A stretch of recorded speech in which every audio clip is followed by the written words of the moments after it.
We started 2024 in a very memorable way. On January 3rd, we found out that we are expecting our first baby.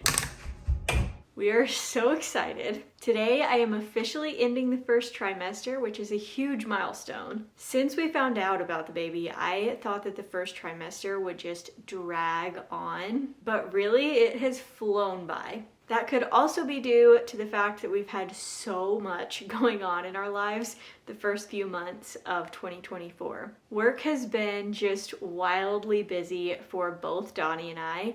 In February, we celebrated my brother and sister-in-law's wedding, so we had all of the events leading up to that, the bachelorette party, the showers. All of it was so much fun, but it was definitely not a slow-paced start to the year, and I think that kind of helped me get through those first trimester moments. I took notes throughout the first trimester, and today I wanted to walk through kind of week by week and go through what my experience was like. I know that every person's experience, every pregnancy itself is just so different, and so I wanted to have something documenting my experience that we can look back on.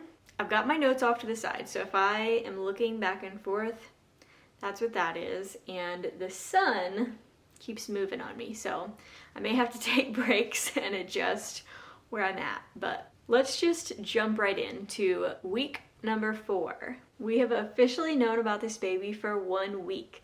It has been very strange and surreal. After I told Donnie, we went to check in on my brother.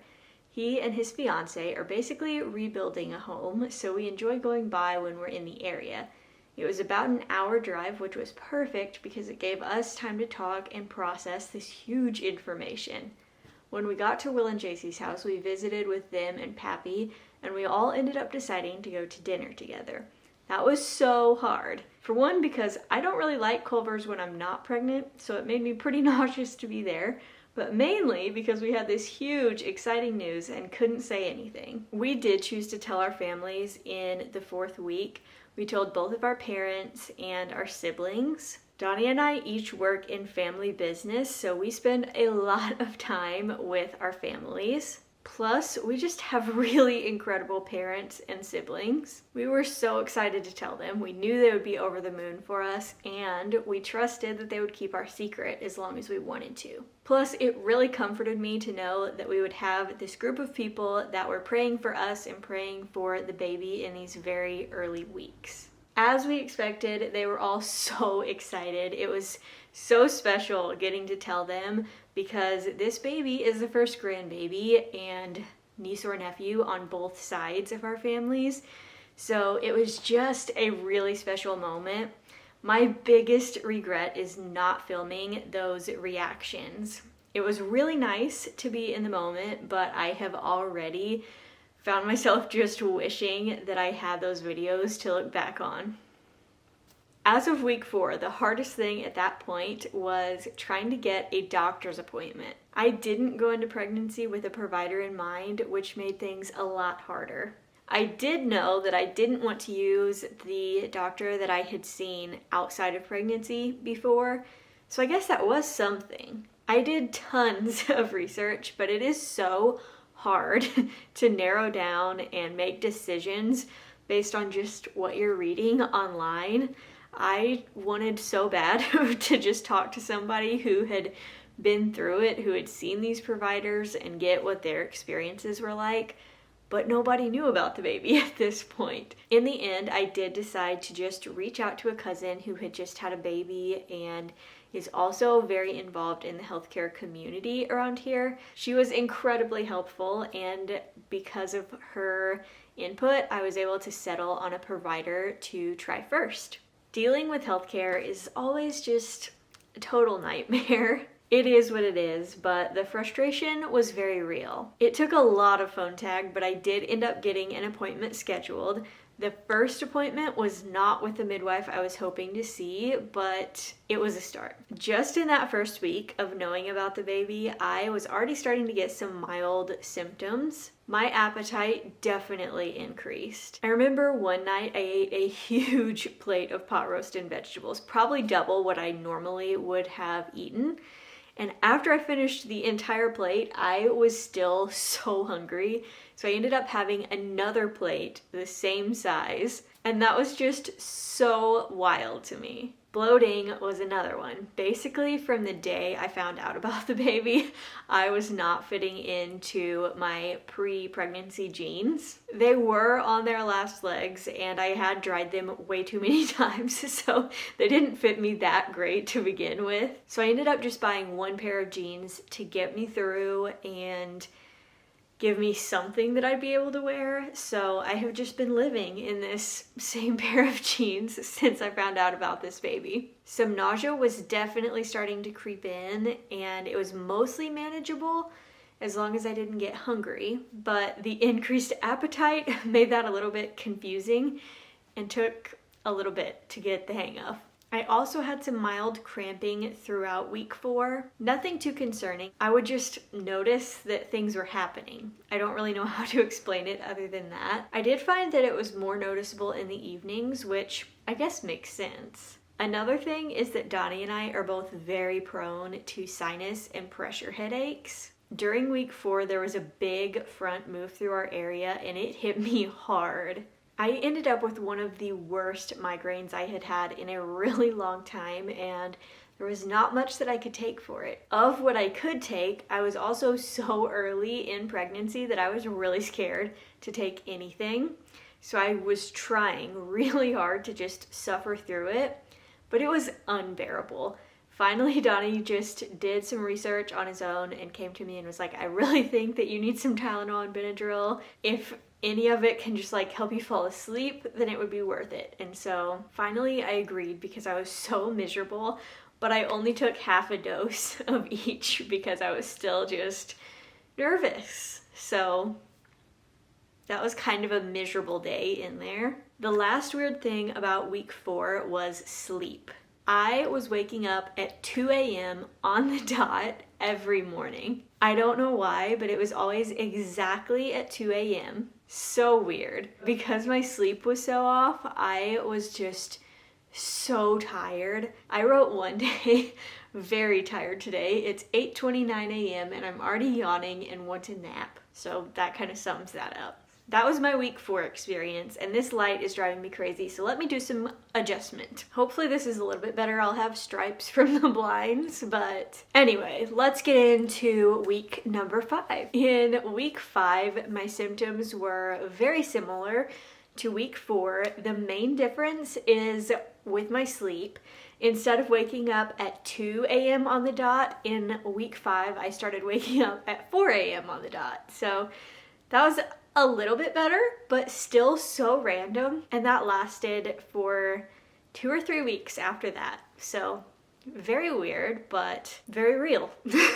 In week 6, the sensitivity to smell really hit. We are really minimal when it comes to fragrance in our house anyway, but I do have a Pura that I typically run for a couple hours a day on the lowest setting while we're gone. I like to have a little bit of a fresh smell, but also we live in an old house and it just smells like an old house and a little bit stale if we don't have something going. So just a little bit each day I feel like helps kind of mask that smell and keeps our house smelling fresh. I had a really subtle cider scent going in the Pura from Christmas time, and it is one that I always really love and look forward to using at Christmas, but man, it wasn't even running. And if I would walk within 5 feet of the Pura, I was just gagging. It was so bad. I was trying to get to it to unplug it, and I couldn't even get that close to it, so Donnie ended up unplugging it, throwing away the cartridge, and cleaning out the Pura to just totally get rid of any smells that were on it. But unfortunately, when I put the Pura up, then the old house smell came back out. And so from like 6 to around 8 weeks, I would just gag every single time I walked into our house. It was so bad. I still haven't put it back out, but I think that as I get a little bit braver, I may try to put it back out because I just don't love that old house smell. During week 6, Donnie also ended up switching out his bar of soap. I had gotten him a pine scented bar around Christmas, and just walking in the bathroom, I could smell it and it wasn't good, even though pine is like my favorite scent any other time, but not during the first trimester of pregnancy, apparently. So he swapped that out for an unscented or very, very minimally scented bar of soap. He also stopped cooking at home during week 6, and we still have not really cooked much at home. Definitely not meat. Anything that we cook at home is like pasta, mac and cheese, little non-bread pizzas in the oven, things like that that don't really smell. As far as like full-blown meals and any of the meals that we had normally been eating before pregnancy, we have not since week 6. When Donnie cooks, he goes up to his parents' house, cooks there, and then brings his food back. Depending on what it is, he sometimes eats up there or eats in his truck because he is just very thoughtful. And so he's gone to a lot of trouble over the first trimester just taking care of me. One night I really wanted pasta with chicken and broccoli, and I made it and it was looking so good. And then I cooked the broccoli, and the smell of the steamed broccoli, couldn't do it. I just ended up having to throw the broccoli away, and I did eat my pasta, but it was not as satisfying as I had hoped, and it was just a big bummer. These lines are just driving me crazy. I'm gonna have to move it, but let's finish week 6 first. Along with the nausea, the exhaustion really set in week 6, and I could not maintain hardly any of my normal routines. All of the housework routines that I had were just kind of out the window. Cooking definitely out the window. At that point, I had been baking any bread that we had in the house, and I still haven't made any bread since then. My sourdough starter, I accidentally killed that during that time frame. I was very in my head about it all, really just trying to downplay it, but really there was no denying the reality of how tough it was. For one, you could look around our house. Just the fact that it was a complete wreck pretty much said that I was not well, but also looking at how I spent my time. If I was not at work, I was on the couch or in bed or near the trash can or toilet, and that was about it. Probably just gonna have to keep playing with the lighting because the sun is just gonna keep going down, but we're on week 7, so we're getting there. At 7 weeks, 0 days, we actually had our first ultrasound. We had some unexpected things come up in our family that led us to go ahead and tell our grandparents about our baby.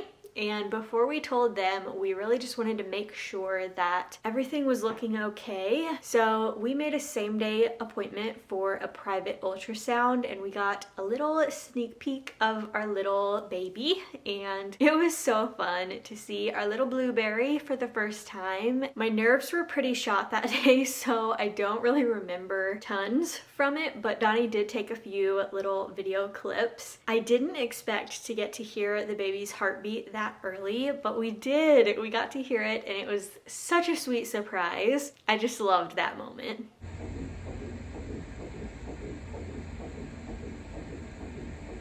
So this here is the baby, and then this is like the little yolk sac, and that's what the baby uses ventriloquist form. Then we got to tell our grandparents, which was so fun. As far as symptoms go, I noticed in week 7 that my cravings would change so quickly. There was one day that I told Donnie, the only thing I can even think about eating right now is a beef taco. So we left our house, went to the Mexican restaurant, sat down and ordered, and less than 10 minutes later, they sat the taco down in front of me, and just like the smell of it hit my nostrils, and I was like, sick.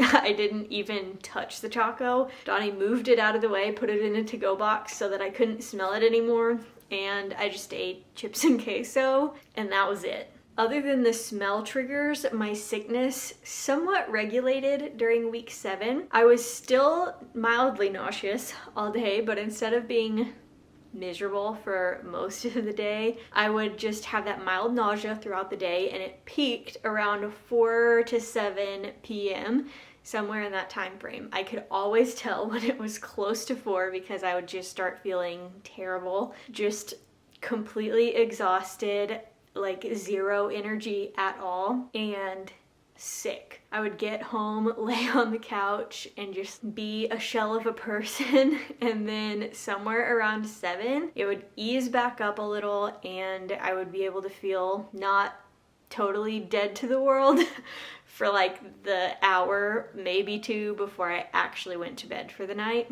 That lasted for most of the first trimester. In the middle of week 8, we had our first appointment, and it was a long one. We did get to see the baby, which was so exciting. It was absolutely mind-blowing to see how much growth had happened in the week and a half since we had seen the baby for the first time. So wild. I'm still not over it. I just am blown away every day thinking about what is going on right here inside me. It's wild. Like, what a crazy design, and just a miracle. I mean, it's insane. For the actual appointment, we saw a nurse practitioner that just wasn't the right fit. We did know going into this appointment that that's who we would be seeing, and that for our second appointment, we would be scheduled with the midwife that I was actually hoping to see. So that made it a little bit better. After the appointment, we sat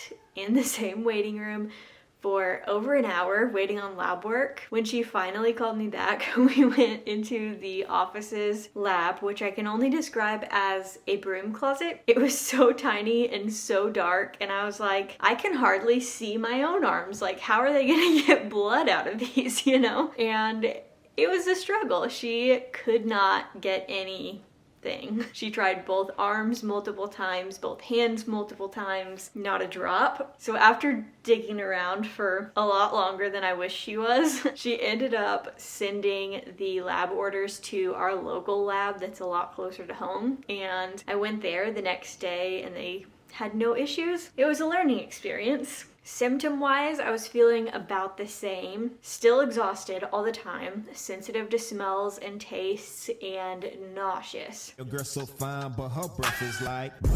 She say she wanna dance, but she don't know how to. I'm iced out, ooh, looking like a star. Sour Patch Kids were my lifesaver, though. I still carry a big share size bag around with me everywhere I go. And anytime I start to get nauseous, I'll just grab a little handful, kind of snack on them, and it always makes me feel better. Lovin' Sour Patch Kids. The one new thing I had in week 8 was I started to get an aversion to meat. No meat sounded good. It actually made me sick to think about meat. The only meat that I was really eating was Burger King chicken fries and extra crispy corn dogs. Other things I craved around that time were hard-boiled eggs, pickles, and orange juice. So random and weird, but it is what it is. We made our exciting news public in the 9th week, and I know that that is probably controversial, but we had peace with it, and so that is what we did. It was so much fun finally being able to talk about our little baby.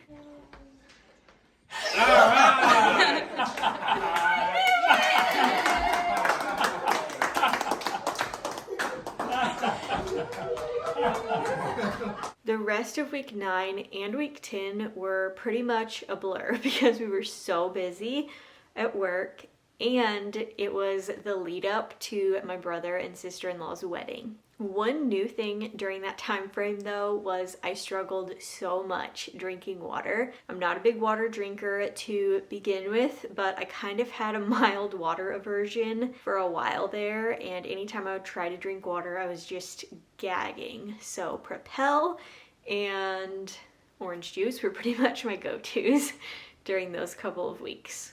The bloating also settled down some during week 9, and by week 10, I was starting to have a noticeable little bump just ever so tiny, but I am so short that there wasn't a lot of room for the baby to go other than just out. So by week 10, I was starting to show a little bit, and you could feel even where the little baby was. So that was fun. During week 11, we celebrated Will and JC's wedding. It was beautiful. I still had peak sickness from 4 p.m. to 7 p.m., which was a little interesting since their ceremony started at 4 p.m. We lined up to get ready for the processional, and right on cue, I was not feeling good. Donnie has been the best throughout this whole experience and has really taken care of me, which I just appreciate so much. He immediately ran and got me a drink and got with the ushers and arranged for that to be carried in to the ceremony. And he had it sitting at the front of the room just in case I needed it. And that was just very nice of everyone who was involved because that helped me a ton. Thankfully, I was able to keep it mostly under control and I was able to get through the ceremony. Also, in week 11, my sensitivity to smell was still so strong. I was sitting on the couch, literally with my head like as close to the exterior wall as possible. Donnie was on the opposite side of the house, basically, eating a beef stick, and the smell of it just made me so sick.